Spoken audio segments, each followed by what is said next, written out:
What is up, guys? My name is Nick and welcome back to another Modern Warfare video. Today we're going to be talking about 10 things that you do that cause you to die in Call of Duty Warzone. So these are going to be 10 things specifically for that, man. I just want to say something before you get into this video. You know when you get those like super lazy days and you just don't want to do anything whatsoever? That's me today. So if you're seeing an upload late on a Sunday, that's the reason, man. It's so ugly outside. Everything's ugly. I just want to lie down. I just want to be in bed. I don't want to be sitting here, but I'm doing it because I had this video planned out yesterday. I had it all planned out. I should have recorded it last night. I knew this was gonna happen today. Dude, it's Sunday, all right, man. We're gonna get into it, guys, and trust me, these are really good. Like, you gotta take these as tips as well. Don't just listen to it as, oh, this is why I die. No, take it as tips as well. Change the way you play and go off on people. And I just want to say, guys, if we could get 1,500 likes on this video right here, I'm gonna give you the dopest MP7 class I've ever made. I've been using this class for the past few days, and I don't want to share it, but if we could actually hit that 1,500 likes, I'll go ahead and give you guys the class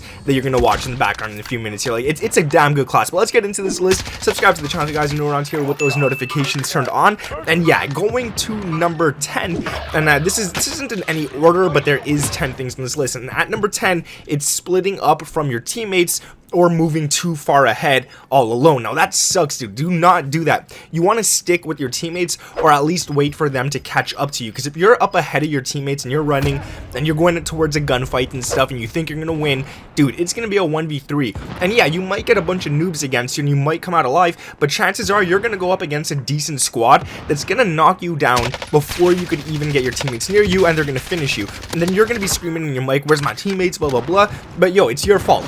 I mean, we all do it, right? I always go ahead as well, and it just, dude, don't do it. You're gonna die and you're gonna be mad.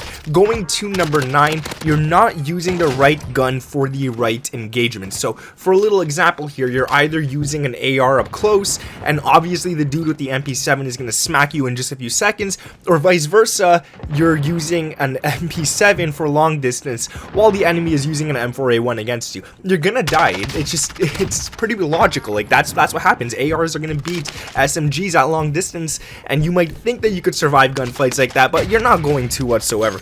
Let's go down to number 8 on the list here. You stay in the same area way too long. It doesn't matter if you get into gunfights, or it doesn't matter whatsoever. You're just in the same area for way too long. Let's say you land downtown, you get a bunch of stuff, you collect all your things, and then you go stay on the rooftop of a building. First of all, a lot of people are going to end up looking at that rooftop as the game goes on.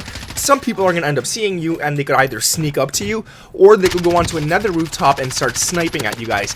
And that is something you definitely don't want. You don't want a bunch of enemies seeing you from different directions and all of them attacking you at the same time, because then you're kind of like in the middle of it all, and you're probably going to die like crazy.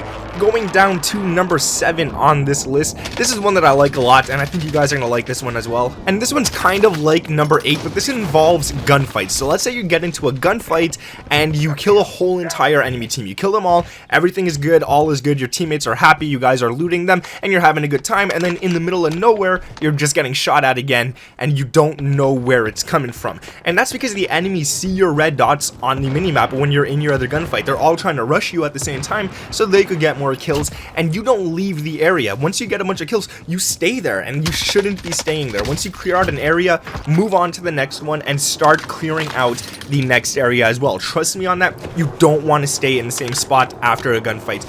Everybody nearby sees you, and it's something that's not fun. Going down to number 6 is when you don't have enough bullets in your magazine. I don't mean not reloading or anything like that. I mean, this one, it doesn't seem like a very huge issue, but when you're in a squad and you only have a magazine with a maximum ammo capacity of 30 bullets, you're gonna be losing a lot of gunfights. And the reason for this is because if you get into a double kill fight or a triple kill opportunity, when you kill the first guy, you're gonna have to reload your gun. This gives the second guy enough time to actually knock you out and possibly kill you and take you out completely if your teammates aren't around to help you win that gunfight. So make sure that when you're playing Battle Royale, COD Warzone, you guys have a magazine that can hold 50, possibly 60 bullets or even more. You don't want something that holds less than that, because it's not going to help you out in those gunfights whatsoever. Going to number 5, we have aiming way too low, and I'm going to give you guys an amazing example right here. This one's going to help you out a lot to understand why you get melted so fast within this game. aim while it feels like you're shooting at the guys 100 times. So in a game mode where the max health is set to 250, you want to make sure that you're hitting those chest and headshots and not the legs or the arms. So I'm going to give you guys a quick example. So imagine you and the enemy are both using the exact same weapon, then you both have the exact same health. You have full shield and full health, so you're at 250 max health. Now we're going to imagine that the headshot damage is 60 per bullet, the chest is 40, and the limbs, which is the arms and legs, are set to 20, just to keep it all simple. Now I also want you guys to realize that if you shoot the guy and you're shooting too low, you're hitting his legs for 20 damage a bullet, it's going to take you 13 bullets to completely kill the guy, which kind of sucks. That's a lot of shots you got to take. Now if he takes his shots and he hits you all in the chest, it's only going to take him 7 bullets to kill you. That's literally almost half the bullets to kill you. Now if he hits 2 of those bullets into your head, this brings him down to only needing 5 bullets to kill you, while you're shooting at his leg needing a total of 13. So trust me guys, you want to aim higher. It's going to help you out so much, and this is why it feels like you're getting melted. You might not realizing you're aiming at the legs, but trust me, try to always focus on aiming a lot higher. Going down to number 4 on this list, this is another one that I like a lot, and number 4 is that you don't buy the right things from the buy station. And I'm gonna say it because I say it all the time anyways. The first thing you want to buy is a loadout drop if the first circle isn't coming in yet. If the first circle is coming in and there's only a minute left until it closes, wait it out, because within 45 seconds you're gonna get a free loadout drop anyways. The second thing you want to buy is a self revive. Granted, if you've been to the gulag or not, it doesn't really matter, let's be honest. You want to have that self revive in case your teammates can't revive you. And the last thing you want to get is either going to be chest plates if you don't have any, or a UAV. If you have enough chest plates from looting the ground, get that UAV. But make sure the first thing that you always have is your loadout, your proper loadout, so you can use your perks, and a self revive. That is super important, and nothing else is that important within the buy station. Maybe a gas mask, but if you already kill enough enemies, you should be able to find one on the ground. Now another one, going down to number 3, is you don't push the enemies hard enough. Now you could be pushing the enemies, but you don't do it hard enough. If you find a bunch of people camping in a building or a rooftop, don't let them stay posted there. Don't let them start shooting at you and stuff like that. You want to be the guy who catches them off guard. Sneak up to them, get up to them, or give them a very hard time at least if you can't get to where they are. So just start shooting at them like crazy, start taking off their shield, knock a guy so that the other guy has to revive him. That means there's 2 players that aren't paying attention whatsoever.